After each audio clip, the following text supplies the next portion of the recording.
முல்லா எப்பவும் நகைச்சுவையா பேசுறதால அவருக்கு நிறைய நண்பர்கள் இருந்தாங்க. அவரு போகிற இடத்துல எல்லாம் புது புது நண்பர்கள் கிடைச்சுக்கிட்டே இருந்தாங்க. ஒரு நாள் முல்லா பக்கத்து ஊர் சந்தைக்கு போனாரு. அப்படி போகிறப்ப ஒரு டீ கடைய பார்த்தாரு.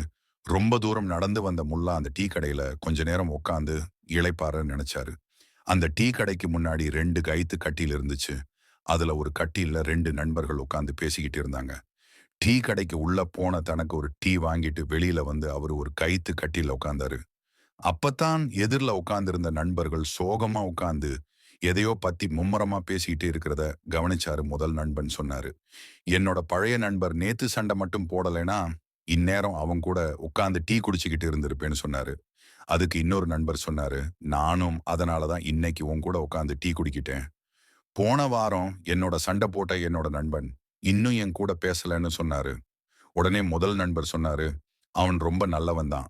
ஆனா முன்கோபி, எதுக்கு கோவப்படுறோம், என்னத்துக்கு சண்டை போடுறோம்னு தெரியாமலேயே கண்டபடி நடந்துக்கிறான்னு சொன்னாரு.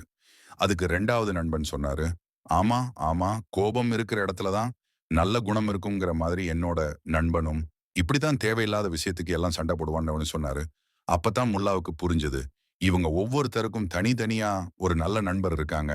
அவங்களோட சின்ன சண்டை போட்டுட்டு அதை தாங்க முடியாம 2 பேரும் மனபாரத்தோட இருக்காங்கன்னு புரிஞ்சுக்கிட்டாரு. உடனே கட்டில்ல இருந்து எழுந்திருச்ச முல்லா, ஏம்பா இப்படி 4 பேர் ஒரே கட்டில்ல உட்கார்ந்து இருக்கீங்க, கட்டில் உடைஞ்சிட போகுதுன்னு சொன்னாரு. இத கேட்ட நண்பர்கள் 2 பேருக்கும் ஒண்ணுமே புரியல. நாங்க 2 பேர் தானே கயித்து கட்டில்ல உட்கார்ந்து இருக்கோம், எதுக்கு இந்த ஆளு இப்படி சொல்லுறாருன்னு யோசிச்ச நண்பர்கள் 2 பேரும், பெரியவரே, நாங்க 2 பேர் தானே இருக்கோம், எதுக்கு 4 பேர்னு சொல்றீங்கன்னு கேட்டாரு. அதுக்கு முல்லா சொன்னாரு, இங்க இருக்கிறது என்னமோ நீங்க 2 பேர் தான்.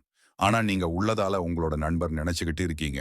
என்னதான் சண்டை போட்டு உங்க நண்பரை விட்டுட்டு வந்திருந்தாலும் உங்க உள்ளதால அவங்கள சுமந்துக்கிட்டே இருக்கீங்க.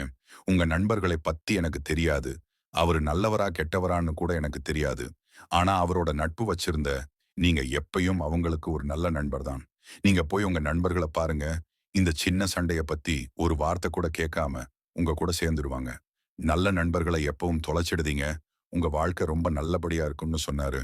அப்பத்தான் அந்த நண்பர்களுக்கு புரிஞ்சது, தங்களை பத்தியும் தங்களோட நண்பர்களை பத்தியும் தெரியாத ஒருத்தர் சொன்ன இந்த விஷயம் ரொம்ப பெருசுன்னு புரிஞ்சுக்கிட்டு முல்லாவுக்கு நன்றி சொல்லிட்டு அவர் நண்பர்களை பார்க்க கிளம்புனாங்க.